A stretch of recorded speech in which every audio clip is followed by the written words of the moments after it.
Another episode of The Doctor and the Chef. Welcome. Chef, how are you? Great today. We're here in the RS Wiggly Room at Wirra Wirra. With Sam Temme, General Manager of Wirra Wirra, and Paul Smith, the winemaker. Smithy. Gentlemen, great to have you here. Yeah. We are going to have a listen to Sam's, wonderful recounting of the history of Wirra Wirra, and we're going to taste some Shiraz, I believe.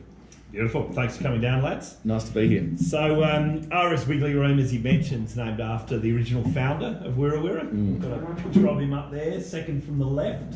Unassuming looking. The dour-looking fellow. They used to dress up far better than we do back then. Yeah. This was actually the original McLaren Vale sort of vignerons back in 1900. This photo's from. Wow. And they were all selling wine to the shaven guy, the only guy. Yeah, no, I might point out there that the chef's letting the team down today because the rest of us have got a bit of a beard, although it's light. I tried. You just you just can't see mine. You didn't get the memo about coming to Wirra It's Wirra all and you have to grey. wear a beard or a moustache. And he's trying to look like I'm trying to look like the gentleman in the English wine merchant. That's Nick. All right, so the main act then back in 1900 was selling to wine Back to to the England. British Empire. Right. Yeah. Okay. Presumably Yeah. shipped as it is today. Yeah. So you got folks like the Kay brothers, Hardy's, Pyramima. Those folks were around when RS Wiggly established this place. Okay. Very nice. Very nice. 1890 or 94. 1894. Back in the old days. Back in the olden days, everything was black and white. And this was after he got arrested for stealing the pie. That was after the pie cardies. Came down here and worked with a few wineries and established Wirra Wirra is an Aboriginal name, which means amongst the gum trees. So, Oh, wow. As you see around us, we're surrounded by these ancient gums, Yes. which Very will sort of good. lead into the wood henge when we get to that wine. Too. So what wine should we taste first? Paul, do you want to... Yeah, great. Look, we're tasting 3 Shirazes today, and over half of the vineyards planted in McLaren Vale are Shiraz. So internationally, it's what our district's known for, and we take fruit from this variety from over 35 different blocks, and they grow on different soils, different geologies. The most important thing is they look and taste different, and so we've got an expression here of 3 different versions of nice. Shiraz, this one variety, but they look very different and just reflect a place. Okay, so we're on the RSW to start with. We'll start with the catapult. Catapult, sorry. So We read from left to right in Australia, Chef. Well, actually, don't need much reading these days, Nick's mate. actually Chinese, and so he reads from right to left. It is amazing as you travel around the world, people taste different ways. Do they? So they do taste from right to left, from left to right. It must be the Chinese So in the me. catapult Shiraz. Yeah, so named after the huge catapult we have out the front, the medieval siege machine. But this is from vineyards that are very elevated, very cool sites within McLaren Vale. Some of them bordering Adelaide Hills, so they'll ripen 3, 4, 5 weeks later than the warmer blocks. And naturally, they give us a Shiraz that has a lot more perfume and spice. You know, bright and fleshy, but really fine, silky tannins. So not that big, heavy, syrupy style. You can almost see it in its colour. It's slightly it's got a slightly lighter colour. Would we call this a cold climate Shiraz, or not quite? It's a cooler version from McLaren Vale. You know, so it is quite elegant in terms. Often people think McLaren Vale Shiraz, it's big, heavy. Well, a lot of them are, and this is fruit specifically from those cool sites, and I love it for its perfume, its spice. It's lovely, meaty-bodied nature. So McLaren Vale towards Adelaide Hills, so up along the Onkaparinga further in, is that the sort of that's direction? right. And also, it's only from the winery here. It's 5 kilometres up the road. You hit the Adelaide Hills. So we're at about 80, 100 metres here, but very quickly it goes up to 350 metres, and that's where a couple of our vineyards are sitting. Right. And so significantly, you know, they ripen a lot later. They have brighter acids, but what you were saying about the colour, in that cooler environment, you tend to get slightly large, very thinner skin, so we won't get that same concentration, and that's what I like about them. You know, we're trying to really bring their personality through in the wine. Yeah, No, so that's very lighter nice. colour, slightly gentler wine. It's very nice, very drinkable. Yeah, very drinkable. Doesn't have the sort of the heavy tannins, I don't think, but has the richness of a Shiraz. So it's still got that body, that big, strong Shiraz feel, but it doesn't have the heaviness of it. And just how long could you leave this one down for? Would you leave it down or just drink it now? Look, because of the fine tannins, it drinks really well as younger wine. But I mean, we know that they age for 10, 15 years without a problem. But you know that they have such a lovely juiciness that. How long will they last in your cellar? Not that long. Not for about 2 minutes. No, look, I certainly will keep a number of these down. Just it's more just to see the journey they go on. Yeah, lovely. Well, then we've got the Woodhenge Shiraz. So, Sam, I believe there's a fairly interesting story to go with the naming of the. So, Sam, there's a very small fence at the front. Yeah. So, back to the history of the winery. So, RSW founded the winery in the 1890s. He passed away in the 1920s. The winery was looked after, then went into disuse from the 1930s to 1969. Wow. Okay. In 1969, a well-known Adelaide family again, so a guy called Greg Trott. He knew the history of Wirra Wirra and he bought this property. When he bought it, it was really just the ruins of the old winery. A couple of storms had come through and wiped most of the winery out. And Trotty... labour of love. Trotty was, again, quite eccentric. He was. Big personality. And he went about rebuilding the winery. And so what you see today is a winery, 3-tiered, gravity-fed winery that's based on that original winery from the 1890s, but really rebuilt in the 1970s. Trotty had an obsession with catapults, which Smithy touched on. So he'd travel around the world and promoting the wines and checking out trebuchets and catapults. Would come back from one of his trips and tried to convince all that they needed their own trebuchet or catapult. Strangely enough, we're the only ones that actually built one. So, what do you do with that one exactly, Sam? Apparently, you catapult. We use watermelons now. Watermelons. So we fire watermelons about 150 metres into the neighbour's yard. As you do. Which is pretty random. But Trotty wanted us to be extremely serious about making wine, make the best wines we could, but have a hell of a lot of fun doing it. Why not? Yes, which I think we achieved, Smithy. Yeah. And what a great attitude. So now the fence. So most wineries at the time had a little post and rail fence out the front. Trotty wanted his you've got a post and rail fence to be bigger than anyone else. It's bigger. So sort of 15 tons of fallen gum tree were used to make this massive post and rail. There must be some of them must be a metre in diameter. Some of the posts. More than that. Yes, some of them even more than that. It's a stunning example of mine is bigger than yours. All would be significant trees. And actually, it does actually have a fence at the front that closes too, which has got a couple of truck axles buried underneath. All right, well, let's give it a try. The Woodhenge Shiraz in honour of the giant fence out the front. So instantly for me, that's already a heavier wine than the previous one. A lot heavier, and I like it. Absolutely. Yeah, it's got the the deep fruit flavours. It's just very nice. Yeah. So this is from a very different Shiraz vineyard to Catapult. Catapult, those cool elevated sites. Woodhenge blocks are very close to the sea. Some of them on the sort of edge of Maslins and sort of through that sea. I love it. Nude wine. All right, let's do it. First legally unclad beach in the country. So for those of you who don't know, Maslins Beach in South Australia was the first legally nudist beach. Not to be confused with naturalist beach. But and I'm often there, but it's all for the geology. Yeah, that's what he said to this. That's what he said in his court hearing anyway. So we were going to do the tasting. Sorry, we were doing the tasting. We were going to do the tasting there today, but it's a little bit cold in the middle of winter. It wasn't that cold. So this fruit grown, much closer to the sea. It's warmer and classic clay over limestone and lower yielding, so you get thicker skins and smaller berries, and so you get that concentration and naturally, bigger, deeper. We throw a lot more oak at it and a lot more new oak, French and American, and it's all there. Really classic. It seems quite a little bit more viscous, a little bit thicker.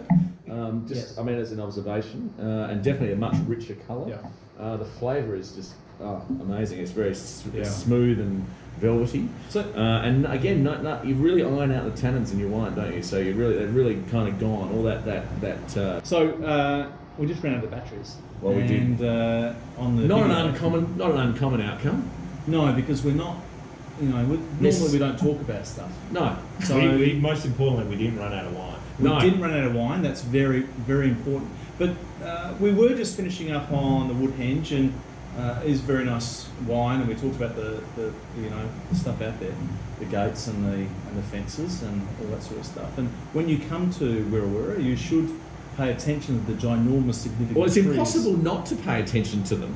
That's the absolute irony of it. It is one of the most striking features. Yeah. Like it or not, it's there. It's So- an anti-terrorism barrier. yeah.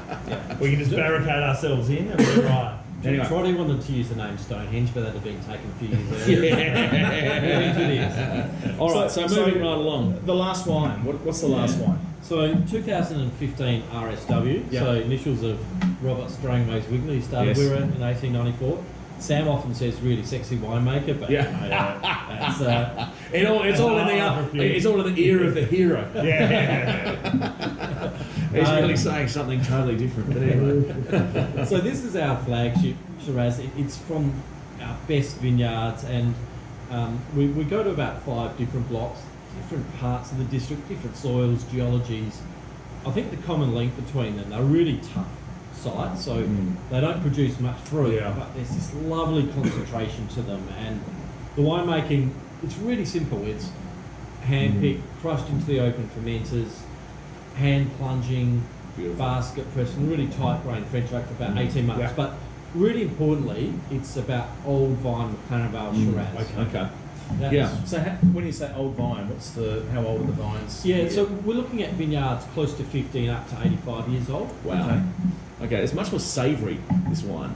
Far less of the fruity notes and more of a savoury finish to it. I mean, that's a food kind of term, but it's still got the same viscosity as the Woodhenge, I think. Yes. Well, you can tell us it's still heavier than the first one, and it's got that relatively dark colour to it. So Yeah. Look, being these older, low yielding blocks, we get lovely concentration, and you can see it in the glass. But what you said about some of the savoury, those other characters. With the older blocks, you get all that plum and raspberry that you get from McLaren Vale. You can get some dark cherry, but you actually do get that sort of earth and leathery character, Yeah. bitter chocolate and Just olive coming coming through. Like so, those other things that you don't see in some others which are more primary driven. Yeah. Some of the It younger vines. seems like to me, I can get a hint of pepper, but it's not. It's not full on pepper. No, there absolutely is a spiciness, and you No, it's can still see there, that in but it's the just a older very blocks. noticeable it's- finish that's much more. You said olive, so much more, a very different type of finish to the other ones. It's certainly a stronger flavour. So I mean, What I love this about is is you got that real length to the absolutely. You keep tasting it. Then tasting it, and then it delivers a final. It's got some elegance, but it's got that real nice length. so for me, I'd like to have this with a big steak. I think it would work This really would well be- with a big steak. Yeah. I mean, what I'm tasting is something that would go almost perfectly with that kind of rich glaze and that sort of steaky kind of flavour. Anything chicken, beef, like slow cooked pork, anything along those lines. This would just kick ass. Just It's with a food, is that what you're saying? great food wine. You just identified all Meaty food. Well, hang on, there's sweets, there's savoury, there's seafood. And that's So there's the chef's top tip. If you're going to drink wine, It's drink big on the with chef. food. It's big on the chef today. It's big on the chef. I was going to ask Sheffy about, Catapult being that perfume, bright aromatic style. What food would you? Well, I mean, there's a lot. Compared like Woodhenge and RSW, your classic, they're more traditional. Catapult. I'd be comfortable saying that it would go with just about anything. So I think it's one of these delicious light wines which you can comfortably pair off. You're probably not going to put it with a delicate carpaccio or something like that. So you'd probably rule out some of your raw fish and things. But most other food, even coming into your sweets, you'd be comfortable adding that, cheeses and stuff. Do you know what I'd have it with? What did you have with? I'd have it with a salad. I'd have it with a Greek You don't eat salad, mate. That is. No, I'm Was that serious. for your wife? Serious? Because I can tell you right now, man. I don't think I've ever seen you eat salad. You don't make friends with salad, they say. No, I'd have this. No, the Catapult Shiraz. I genuinely, it's a No, different, it's it's a a tofu. colder climate Shiraz, but it's not cold climate necessarily. But for me, I would have that with something that's a bit crisp, allows the sharp flavours to come out, and so I'm thinking like a solid, like a nice iceberg lettuce with some tomato, just a bit of acid to come through there, and a bit of pepper squeezed on top, maybe nice, even like like a parmesan over top. Beautiful. That's what I'm Like, thinking. I feel like having that right now. I think with the Woodhenge Shiraz, I'd be inclined to pastas, like ragouts. Again, there's a coating that happens in your mouth with this wine, Yes. which would allow you to have spicy, not too much spice, but you can have some spice with it. But still sticking to the richer side of the food chain. And then I think with the RSW, I'd be going into that heavy pork, slow cooked kind of scene, steaks, chicken, roast chicken, that kind of stuff. I'd be going along those lines. So it's like it's an entree, second, and main. Yeah, absolutely. Yeah. Without, And where's the port? Have you got a port here? So the important thing about this tasting too is to show you we're not a one-trick pony, and that means McLaren Vale for Shiraz. Yeah. You've got one winery here. Smithy's chief winemaker with his team, but 3 very different wines, Shirazes absolutely, from the same region. And they certainly are very different in flavour and complexity. And they're all I'd go as far as saying, as Nathan did, that you could go with your seafood over here and your spicy Asian food. Right through to the heaviness. So it's really interesting and it's very cleverly designed tasting. So just in terms of the price points, the Catapult, that's around $25. Around $25. If you get it for $25, I think you're doing very well. There's a lot of wines, Shiraz, that are at $25 that are nowhere near as good as this. I think that's fair to say. Absolutely. Yep. The Woodhenge, Be around $35. $35. Well, that is a cracking wine. Yeah, I'd say that is almost, that's probably the best value on the table. That's the $40 price range for me. Yeah, and, stunning. And if you paid $55 for that retail, you'd be happy. Oh, absolutely. I don't think you'd be going wrong. And in a restaurant, you'd be looking at paying $75 to $90 for that, and you'd be well on the money. And the last one, the RSW, Will be $70. Flagship, around the $70. Yeah. Look, and that's a tremendous wine. And that's also a show pony. So, the RSW is a show pony moment anyway. So you're wanting to either bring that out at the end of a meal, or you're wanting to, show off a bit with your friends. Have you seen this? Check this out. And then if you know the story because you've watched Doctor the Chef, you're going to roll that out as well. So I think it's a beautiful bottle of wine. I think it's got a great story behind it. So, look, if you take one thing away from this video today, please take away that there's a lot of history and stories around the Wirra Wirra brand, the business, the heritage of the site.